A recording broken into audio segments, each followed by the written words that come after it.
menaikkan pujian kami kepada Tuhan, dan kami boleh memberikan hati kami untuk kami juga boleh diisi oleh firman-Mu ya Tuhan. Haleluya. Kiranya Tuhan mengurapi hamba-Mu di dalam segala keterbatasan hamba-Mu ya Tuhan.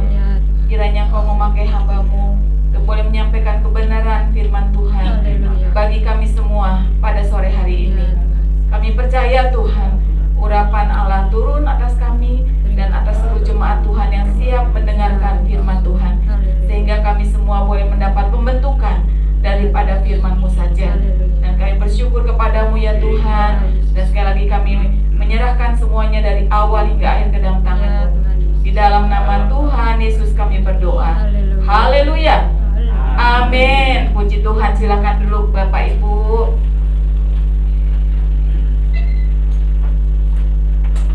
Maafkan saya ya Bapak Ibu. Bapak Ibu di sini ada yang kepanasan enggak? Ya? Memang panas ya. Kirain saya aja. Karena saya dari Bandung kali ya Bapak Ibu ya. Jadi rasanya kayak sumur sendiri gitu, keringatan sendiri ya. Puji Tuhan, nanti ditambah lagi sama Tuhan berkatnya. Saya lebih banyak lagi. Ya, puji Tuhan, kita sama-sama buka firman Tuhan di dalam 1 Korintus pasal yang ketiga. 1 Korintus pasal 3 di dalam ayat 10 hingga yang ke-23. Bapak Ibu kita bacanya bergantian. Mungkin ada salah seorang pakai mic. Mungkin Mas Yanto pakai mic ya, jadi supaya kedengaran di live-nya. Kita baca bergantian. Saya ayat yang genap, Bapak Ibu Saudara ayat yang ganjil. Sudah menemukan Bapak Ibu? 1 Korintus pasal 3 ayat 10 hingga 23. Demikian bunyi firman Tuhan. Sesuai dengan kasih karunia Allah yang dianugerahkan kepadaku, aku sebagai seorang ahli bangunan yang cakap telah meletakkan dasar, dan orang lain membangun terus di atasnya. Tetapi tiap-tiap orang harus memperhatikan bagaimana ia harus membangun di atasnya. Karena tidak ada seorang pun yang dapat meletakkan dasar lain daripada dasar yang Allah letakkan, yaitu Yesus Kristus. Entahkah orang membangun di atas dasar ini dengan emas, perak, batu permata, kayu, rumput kering, atau jerami? Sekalilah pekerjaan masing-masing orang akan nampak, karena hari Tuhan akan menyatakannya. Sebab Dia akan nampak dengan api, dan bagaimana pekerjaan masing-masing orang akan diuji oleh api. Jika pekerjaan yang dibangun seseorang tahan uji, ia akan mendapat upah. Jika pekerjaannya terbakar, ia akan menderita kerugian. Tetapi ia sendiri akan diselamatkan, tetapi seperti dari dalam api. Tidak tahukah kamu bahwa kamu adalah bait Allah, dan bahwa Roh Allah diam di dalam kamu? Jika ada orang yang membinasakan bait Allah, maka Allah akan membinasakan dia. Sebab bait Allah adalah kudus, dan bait Allah itu ialah kamu. Janganlah ada orang yang menipu dirinya sendiri.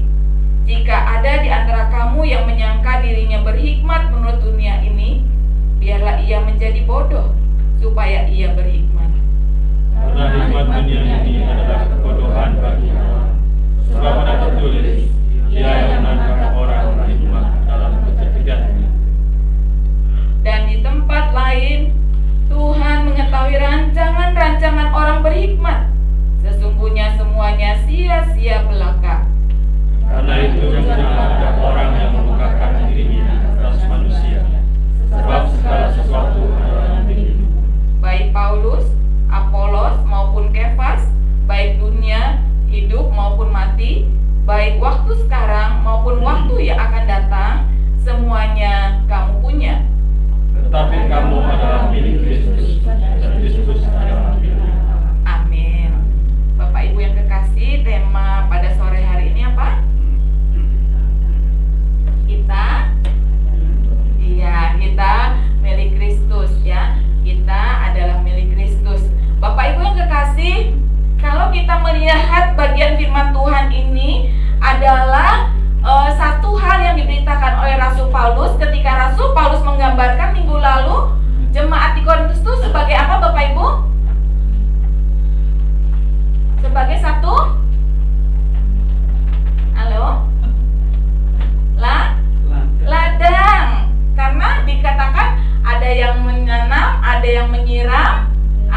memberi pertumbuhan. Ingat ya Bapak Ibu ya.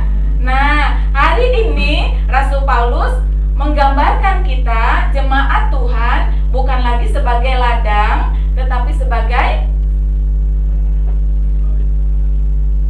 ini udah kita baca sama-sama, sebagai bangunan. Betul, kita semua sebagai bangunannya. Nah, Bapak Ibu Saudara kekasih, kalau kita melihat dikatakan Rasul Paulus, sesuai dengan kasih karunia Allah yang dianugerahkan kepadaku, aku sebagai ahli bangunan yang cakap telah meletakkan dasar dan orang lain membangun terus di atasnya.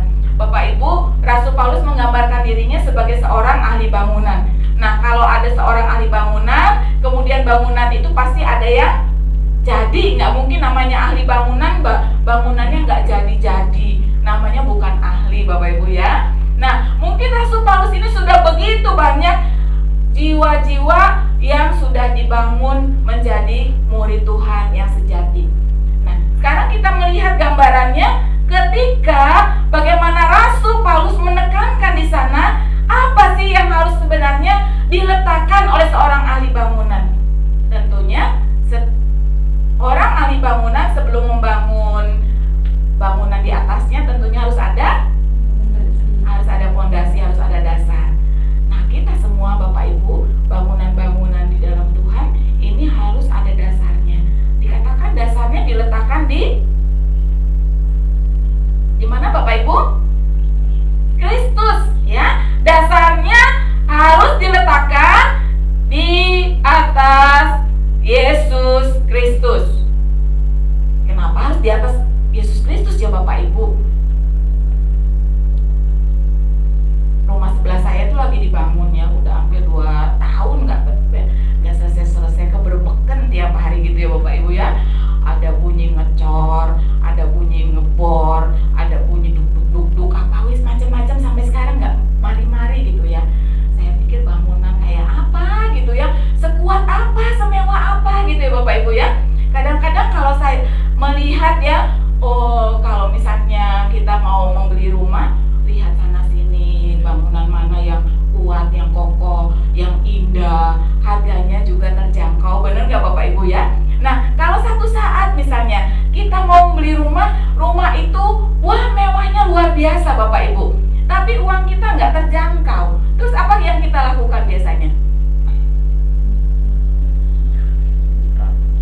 Ngutang, benar, ngebelani ya Bapak Ibu ya, karena kita pengen rumah kebangunan yang mewah, besar, kokoh, kuat gitu ya. Nah Bapak Ibu, waktu di dalam kehidupan ini juga kita percaya, kita ingin jadi bangunan yang kuat atau bangunan yang lembek Bapak Ibu? Bangunan yang kuat. Di dalam kitab atau di dalam Injil Matius dikatakan ada orang pandai membangun rumahnya di atas pasir. Orang bodoh bangun rumahnya di atas pasir. Kalau orang pandai di atas apa? Batu karang yang teguh ya. Di atas batu yang pandai, yang bodoh di atas pasir. Kan ada lagunya ya. Orang pandai membuat rumahnya di atas batu karang yang teguh, di atas batu karang yang teguh, serta hujan turunlah, hujan turun dan banjir naiklah, hujan turun dan banjir naiklah, hujan turun dan banjir naiklah, dan rumah tetap utuh. Satu lagi, orang bodoh membuat rumahnya di mana? Di atas pasir tiada alasnya, di atas pasir tiada alasnya, serta hujan turunlah, hujan turun dan banjir naiklah, hujan turun dan banjir naiklah, hujan turun dan banjir naiklah, serta rumah robohlah ya. Lagu anak-anak sekolah minggu Bapak Ibu, sampai sekarang saya ingat. Nah, kalau kita membangun sebuah rumah, tentunya kita akan membangun dasar terlebih dahulu. Anak-anak Tuhan, kita semua harus dibangun di atas batu karang yang teguh. Siapa Bapak Ibu? Yesus Kristus. Di dalam pasal yang kedua Bapak Ibu, Rasul Paulus sendiri mengatakan bahwa sebab aku telah memutuskan tidak mengetahui apa-apa di antara kamu selain Yesus Kristus, yaitu Dia yang disalibkan. Luar biasa. Rasul Paulus tidak ingin mengetahui tentang siapapun juga selain hanya Yesus Kristus. Sehingga dalam surat Filipi juga dikatakan, yang kau kehendaki adalah mengenal Dia di dalam kuasa kebangkitannya dan menjadi serupa dengan gambaran anaknya. Itu yang diinginkan oleh Rasul Paulus, Bapak Ibu. Mengenal Yesus, mengenal dan mengenal lebih lagi. Sehingga juga di dalam pasal yang kedua, ayat yang kedua dikatakan, aku tidak ingin mengetahui siapapun selain Yesus Kristus. Bapak Ibu, adakah kerinduan itu juga ada dalam hati kita? Sekarang banyak hamba-hamba Tuhan, ini sebenarnya ini tentang hamba-hamba Tuhan ya Bapak Ibu ya, tentang kita semua juga jemaat Tuhan. Karena di sini ada gambaran dasar dan bangunan. Siapa yang membangun? Yaitu hamba-hamba Tuhan, membangun kerohanian jemaatnya gitu ya. Tapi nanti pada akhirnya di dalam ayat 22-23 dikatakan kita semua, baik jemaat maupun hamba Tuhan, itu adalah milik Kristus. Nah Bapak Ibu, banyak sekarang, mungkin kalau kita perhatikan, saya tidak menyebut satu nama gereja, tapi mungkin Bapak Ibu bisa melihat jemaatnya, aduh puluhan ribu gitu ya. Terus mungkin kita berpikir, kok bisa ya? Kita mau maju aja berapa gitu ya, angel minta ampun. Nah Bapak Ibu, kita nggak bisa menghakimi. Tetapi satu kali kelak dikatakan masing-masing pekerjaan tiap orang itu akan diuji. Nah, apakah itu dibangun di atas apa Bapak Ibu dikatakan di sana? Emas, perak atau permata? Kayu, rumput kering atau jerami? Itu nggak bisa ditafsirkan Bapak Ibu sembarangan ya, alegoris itu ya. Kalau di atas emas berarti artinya begini begitu, nggak itu, nggak Bapak Ibu. Hanya ada dua gambaran, yaitu ketika kita lihat dasarnya, kemudian bangunan itu terbuat dari emas, perak, batu permata. Berarti rumah itu apa, bangunan itu bagaimana Bapak Ibu? Bangunan yang kokoh, yang tahan. Tetapi coba kita lihat bangunan yang terbuat dari apa? Rumput kering, kayu, jerami, itu tidak kokoh, mudah terbakar. Nah Bapak Ibu yang kekasih, kita banyak sekarang anak-anak Tuhan rombongan, ayo di sana itu hamba Tuhan itu firman Tuhan, wah luar biasa KKR terus gitu ya. Terus ada kesembuhan ilahi, ayo datang ke sana, datang bondong-bondong. Nah Bapak Ibu, kalau misalnya satu kali ketika anak-anak Tuhan hanya memperhatikan hal-hal demikian, satu kali nggak ada lagi kesembuhan ilahi, nggak ada lagi mujizat, apa yang terjadi? Lemah imannya. Kenapa? Kekristenan cuma dilihat dengan mujizatnya saja, kesembuhan ilahi. Padahal Bapak Ibu, kita tahu ketika kita ikut Tuhan, bukan hanya sekedar kita mau lihat mujizat Tuhan, tetapi yang terpenting adalah iman kita sudah diselamatkan. Kita terima Yesus Kristus yang sudah disalibkan, mati bagi kita. Itu yang menyelamatkan Bapak Ibu. Beberapa hari yang lalu, hari Sabtu yang lalu, saya membesuk ada seorang ibu dari jemaat ya, ada seorang anak daripada jemaat di Koblen itu sakit begitu ya. Pernah jadi pernah dia orang Kristen, terus dapat orang yang nggak seiman, pindah ikut suaminya, terus sekarang dinyatakan dia sakit begitu, sakit terus minta didoakan, terus dinyatakan ayo tolong diinjili lagi supaya jadi anak Tuhan. Kemudian Bapak Ibu terus ya kita ajak untuk kembali pada Tuhan. Nah Bapak Ibu yang kekasih, tentunya kalau kita melihat ya, banyak orang-orang yang mungkin ya berpindah iman itu sangat mudah gitu ya. Entah mungkin karena masalah jodoh, masalah pekerjaan, masalah supaya kita ini dapat berkat yang banyak, tuntutannya pindah imanmu, kemudian kita jadi pindah ya. Itu sangat gampang Bapak Ibu. Itu adalah satu bangunan yang dibangun di atas pasir tadi ya. Kalau di sini gambarannya rumput kering, kayu dan jerami. Itu mudah sekali terbakar, nggak tahan uji pada akhirnya Bapak Ibu. Kita nggak mau jadi bangunan yang seperti ini.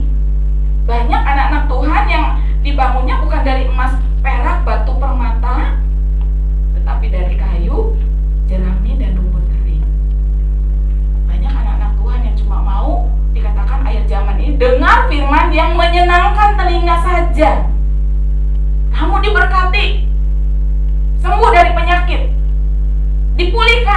diberkati. Kamu jadi ekor. Jadi ekor. Jadi apa? Jadi kepala, bukan jadi ekor. Nah, Bapak Ibu biar nggak ngantuk ya. Kalau kita terus mungkin saya berpikir, saya udah puluhan tahun gitu ikut Tuhan, kok sekarang jadi ekor terus gitu ya. Enggak ya Bapak Ibu ya. Dalam arti bahwa kadang-kadang kita ini berpikir, wah kalau semua anak Tuhan jadi kepala Bapak Ibu, semua mimpin, kacaulah dunia. Benar nggak Bapak Ibu? Maksudnya apa? Bahwa setiap kita Bapak Ibu dipakai Tuhan untuk bisa apa kira-kira? Jadi teladan. Di atas itu loh Bapak Ibu ya, jadi kepala. Di atas tuh berarti jadi contoh Bapak Ibu. Nah kalau kita cuma sekedar pengen jadi pemimpin semua yang di jemaat ini, wah kacau semua ya, nggak ada yang dipimpin Bapak Ibu. Nah itulah sebabnya kalau kita melihat banyak sekarang gereja-gereja Tuhan tuh ya, yang penting wes nggak usah iman yang kuat teguh dasarnya, yang penting tentang berkat gitu ya. Akhirnya saatnya ketika berkat itu nggak ada, kecewa semua. Loh katanya ikut Tuhan aku diberkati, ketika aku ikut Tuhan aku dipulihkan, ketika aku ikut Tuhan aku disembuhkan. Loh kecewa semua Bapak Ibu. Tidak demikian janji Tuhan. Ketika kita ikut Tuhan, masalah ada? Ada. Bedanya apa Bapak Ibu?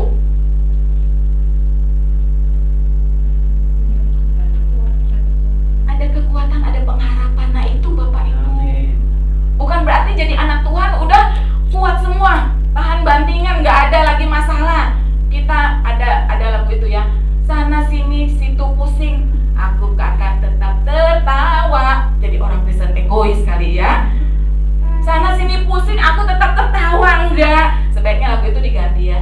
Sana sini situ pusing, aku tetap bersyukur. Orang lain pusing, ada masalah, kita juga pusing, tapi tetap bersyukur. Sekarang dunia orang-orang semua nggak pandang bulu Bapak Ibu ya, kita kesulitan ekonomi, benar nggak? Benar ya Bapak Ibu ya.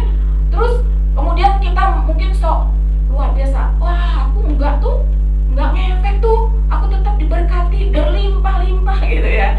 Enggak Bapak Ibu, kita tahu bahwa semua kita kena imbasnya. Tetapi kita anak Tuhan bukan dengan ngomel-ngomel, tapi dengan bersyukur. Kita hadapinya dengan syukur, dengan pengharapan kepada Tuhan. Itu bedanya Bapak Ibu. Jadi bukan berarti kita jadi anak Tuhan tidak lagi ada masalah. Tetap ada masalah Bapak Ibu. Karena dikatakan di dalam 1 Petrus bahwa kita semua itu sama-sama sakit waktu bersalin. Ada di sini ibu-ibu yang waktu bersalin melahirkan anaknya nggak sakit? Nggak ada. Nah itulah sama-sama. Kemudian ada masalah ya tetap juga ada. Sehingga di dalam 2 Korintus pasal 5 dikatakan, selama kita ada di muka bumi ini, kita sama-sama mengeluh oleh beratnya tekanan hidup. Semua sama Bapak Ibu, mengalami tekanan hidup. Tetapi yang jadi perbedaan adalah kita tahu ketika kita punya pengharapan, Tuhan berikan kita kekuatan iman. Nah itulah sebabnya Bapak Ibu dikatakan kita harus punya dasar yang teguh, yaitu Yesus Kristus, Dia yang sudah disalibkan, mati bagi kita, dan kemudian dengan iman kita kepada Tuhan, kita percaya bahwa janji Tuhan, setiap kita yang setia sampai pada akhirnya, Dia akan menerima upah. Nah Bapak Ibu, ketika kita tetap kuat di dalam Tuhan, saatnya kita akan mendapat upah.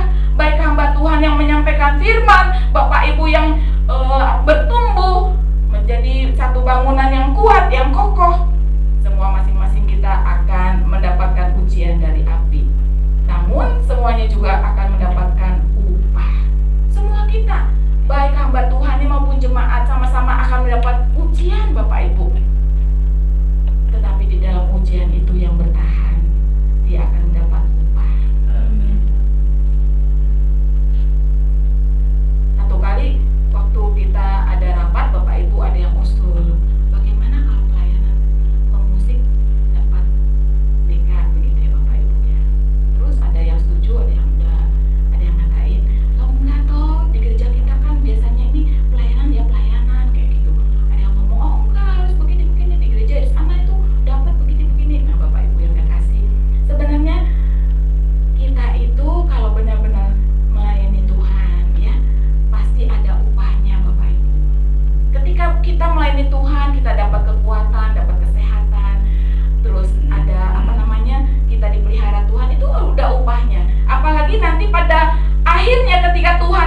dikatakan kita sungguh-sungguh akan mendapat upah itu Bapak Ibu ya. Dikatakan bahwa setiap kita akan mendapat upahnya. Dan kemudian dikatakan dalam ayat selanjutnya bahwa kita semua, apakah kamu tidak tahu bahwa kita adalah bait Allah dan kita semua adalah di mana roh Allah diam di dalam kamu. Kita semua dikatakan adalah bait Allah. Bait Allah berarti apa Bapak Ibu? Rumah Tuhan, Ka'bahnya Tuhan, Roh Kudus ada dalam kehidupan kita. Itu bedanya Bapak Ibu. Kalau kita nyadari bahwa kita adalah bait Allah, Allah ada di dalam kehidupan kita, kita tentunya berbeda Bapak Ibu. Harus menunjukkan bahwa kita ini adalah anak-anak Tuhan ya. Dan di mana dikatakan bait Allah itu adalah kudus dan bait Allah itu adalah kamu. Bait Allah itu harus kudus Bapak Ibu ya. Kudus berarti apa? Ya harus berbeda, kados, berbeda dengan dunia. Kalau orang dunia suka korupsi, kita anak Tuhan. Enggak seharusnya. Orang Kristen, orang-orang dunia berselingkuh, kita orang Kristen? Enggak juga gitu ya. Harusnya enggak. Itu harus menunjukkan perbedaan. Itu artinya kudus, kita dipanggil berbeda dengan dunia ini Bapak Ibu. Mungkin melakukan banyak kecurangan. Kita mungkin apa ya, sikut sana sikut sini supaya kita mendapatkan nama dan lain sebagainya. Kita sebagai anak Tuhan dikatakan kamu bait Allah adalah kudus. Kita semua kudus Bapak Ibu karena Tuhan yang sudah menguduskan kita semua. Bukankah kematian Kristus menguduskan kita dan membenarkan kita? Sehingga benar-benar Rasul Paulus menekankan dasarnya harus Kristus, karena Kristus yang sudah mati dan menguduskan kita, sehingga kita dilayakkan menjadi bait Allah yang kudus. Nah kemudian dijelaskan lagi Bapak Ibu, kalau di dalam Korintus 2 minggu yang lalu dan minggu kemarin kita diajarkan bahwa jemaat di Korintus terjadi perpecahan ya. Ada yang meninggikan si Kefas, ada yang aku golongan Apolos, aku golongan Paulus, aku golongan Kefas. Bahkan yang netral-netral dikatakan aku golongannya Kristus. Terjadi perpecahan Bapak Ibu. Yang satu ngagung-ngagungan Paulus, yang satu ngagung-ngagungan Kefas, yang satu ngagung-ngagungan Apolos. Yang netral katakan aku golongan Kristus. Bapak Ibu di sini juga gereja sama masih ada 6 pendeta, 2 pendeta beda. Wah Bapak Ibu ngagung-ngagung, wah si ini aja wes, orangnya humoris. Wah si ini aja, orangnya diem, kalem. Jangan yang ini aja, ngagungkan ini. Akhirnya gereja kita bisa pecah loh Bapak Ibu ya. Nggak boleh ngagungkan hamba Tuhan. Hamba Tuhan itu cuma alat. Nah pada akhirnya dikatakan di sana, baik Kefas, Paulus, Apolos dikatakan, baik dunia, hidup ataupun mati. Sekarang walaupun akan datang semua kamu punya. Dan akhirnya katakan kamu adalah milik Kristus, Kristus adalah milik Allah. Dengan kata lain apa sih Bapak Ibu? Kalau sebenarnya kita menyadari hamba Tuhan milik Tuhan, jemaat juga milik Tuhan. Kalau kita sadar bahwa kita milik Tuhan, nggak mungkin lah akhirnya yang hamba Tuhan mengatakan, ya aku kalau khotbah lebih luar biasa. Nanti si satunya lagi, lihat nih, kalau aku ngomong aja loh jemaat langsung cep, nggak masih obah gitu ya. Ada lagi mungkin hamba Tuhan yang ngomong, wah enggak lah, aku hamba Tuhannya begini-begini, saling membanggakan ya. Apa yang terjadi Bapak Ibu? Nah, kalau sebenarnya kita punya Kristus, Kristus ada dalam kehidupan kita, masing-masing akan saling merendahkan diri. Bahkan dikatakan oleh firman Tuhan, mungkin ada orang-orang yang mengatakan lebih berhikmat. Padahal dikatakan kalau dia menyadari bahwa dia berhikmat, dia menjadi bodoh. Tetapi sesungguhnya yang harus ditinggikan adalah kita minta hikmat dari Tuhan. Itulah sebabnya dalam pasal kedua Bapak Ibu ya, diingatkan kembali hikmat yang benar adalah hikmat yang bukan dari dunia ini, tetapi hikmat yang diberitakan secara tersembunyi, dan hikmat itu dikatakan adalah Yesus itu sendiri. Kalau kita memiliki hikmat bukan dari dunia ini Bapak Ibu, masing-masing hamba Tuhan tidak mungkin menyombongkan dirinya. Demikian juga dengan jemaat Tuhan, dia tidak akan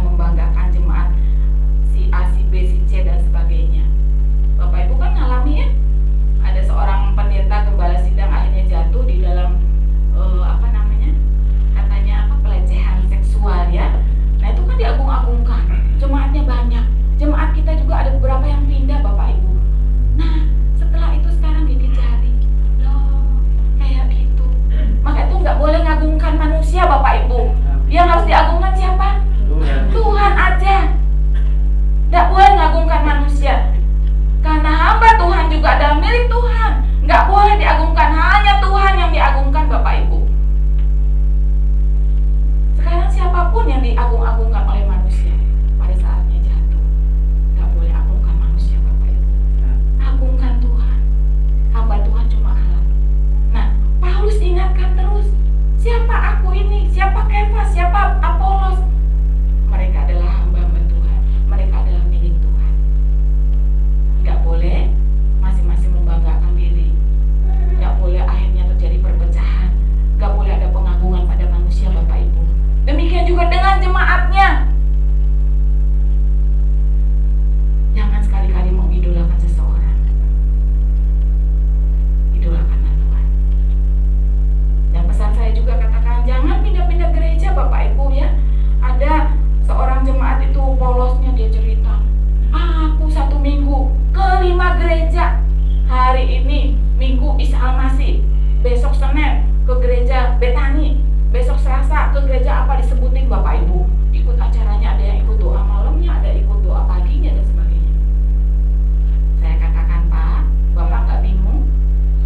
Ya akhirnya lama-lama ya bingung. Satu ngajarin ini, satu ngajarin itu, bingung Bapak Ibu.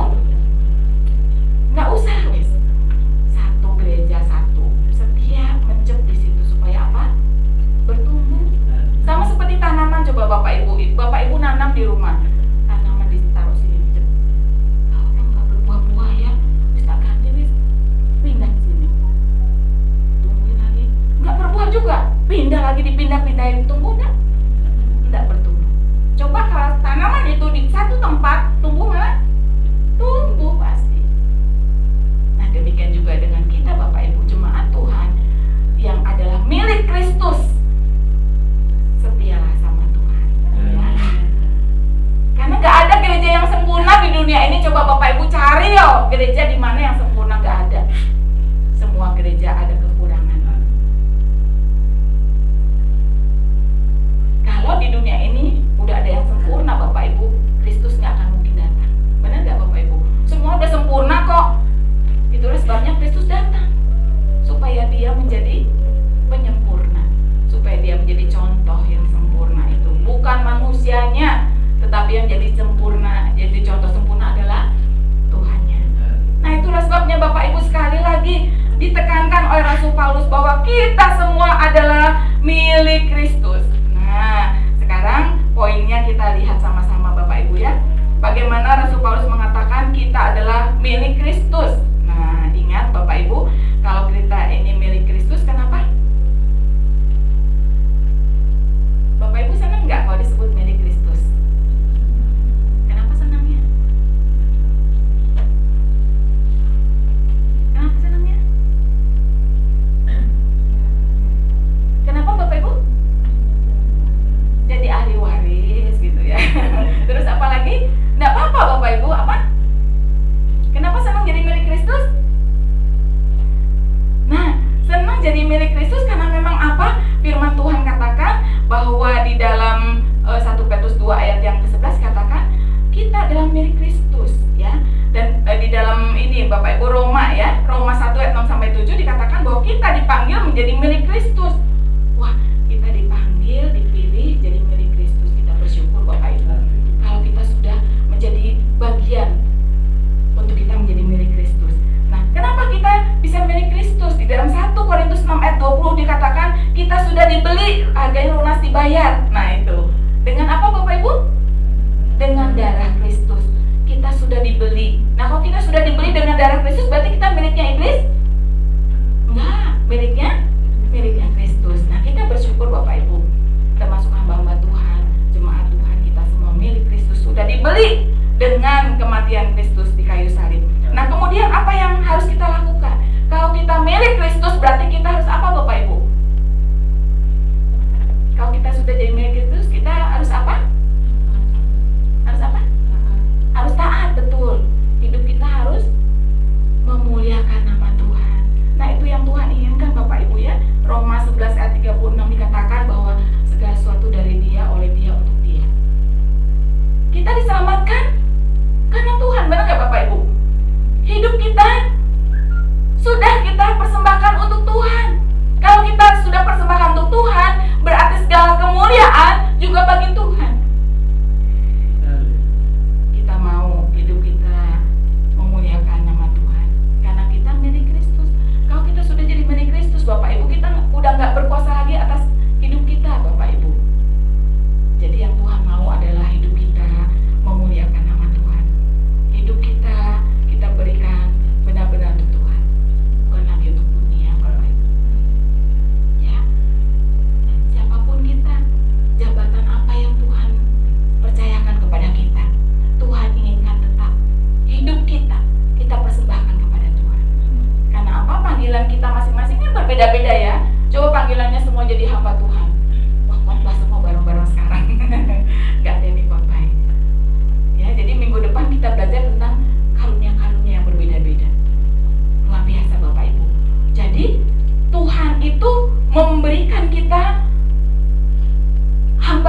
semuanya bagi kita semua.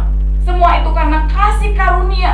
Maka dikatakan dia sebagai ahli bangunan yang cakap sudah meletakkan dasar jemaat di Korintus, yaitu dengan dasar yang benar, yaitu Yesus Kristus. Demikian juga sebenarnya hamba-hamba Tuhan zaman sekarang juga harus meletakkan semuanya. Dasarnya adalah Yesus Kristus, bukan dasar yang lain.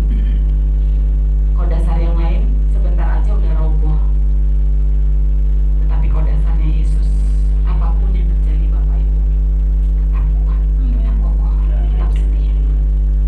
Yang akan mudah terbakar dikatakan oleh firman Tuhan.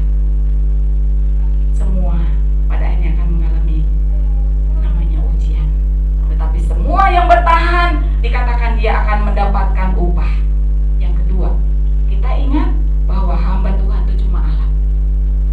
Jangan mengidolakan hamba Tuhan, tetapi teruslah Kristus yang ditinggikan. Dan jemaat-jemaat di sini, kita semua ini adalah milik Kristus, bukan milik perorangan, milik si A, hamba Tuhan A, milik hamba Tuhan B. Bukan Bapak Ibu. Hamba Tuhan sekali lagi adalah alat Tuhan.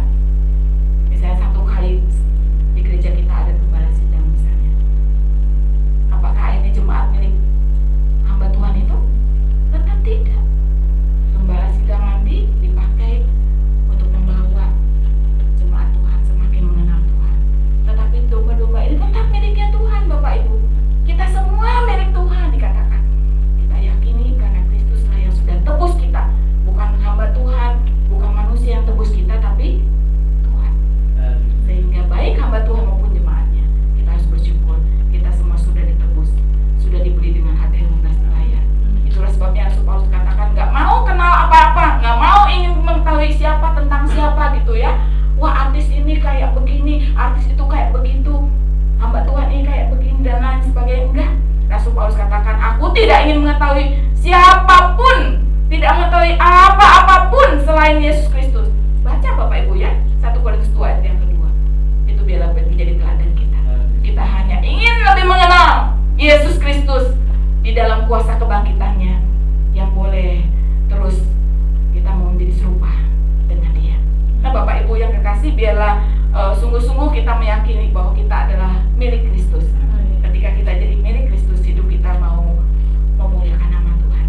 Siapapun hamba Tuhan, dia cuma alat, dan kita hanya boleh meninggikan nama Tuhan saja. Di dalam segala hal yang kita kerjakan, segala sesuatu yang kita lakukan, dikatakan biarlah kita lakukan untuk kemuliaan Tuhan. 1 Korintus 8 ayat yang ke-6.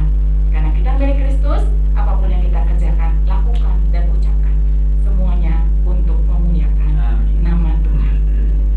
Amin. Firman Tuhan. Mari kita nyanyikan satu pujian. Jadikan aku mesbah doamu ya, refrennya saja.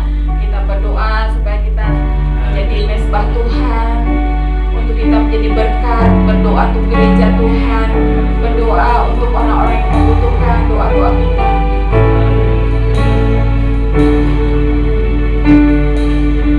Jadikan aku bait suci-Mu yang kudus dan tiada bercelah. Jadikan aku besar doamu bagi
di atas segala-galanya Tuhan.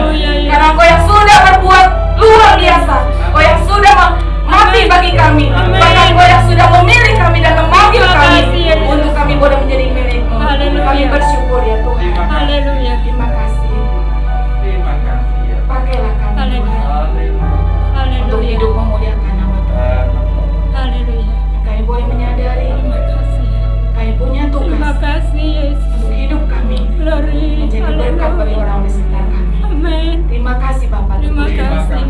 Memberkati jemaat tempat ini Tuhan, bertambah hari, bertumbuh-tumbuh Amin. dalam pengenalan Engkau. Haleluya. Luar biasa. Terima Dan semakin kasih. indah. Terima kasih Bapak, terpuji nama-Mu. Di Haleluya. dalam nama Tuhan Yesus kami berdoa. Haleluya. Amin. Puji Tuhan, silakan duduk Bapaknya. Saya serahkan kepada pengurus Masjid. Oh, Ibu Daniel.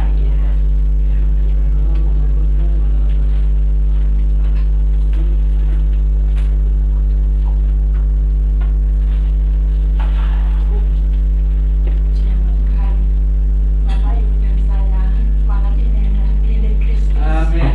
Lalu belajar iman percaya kita bukan ditaruh di atas jerami atau rumput kering, tetapi kita mau taruh di dalam batu karang yang kokoh, Haleluya. yaitu Tuhan kita Yesus Kristus. Kami mewakili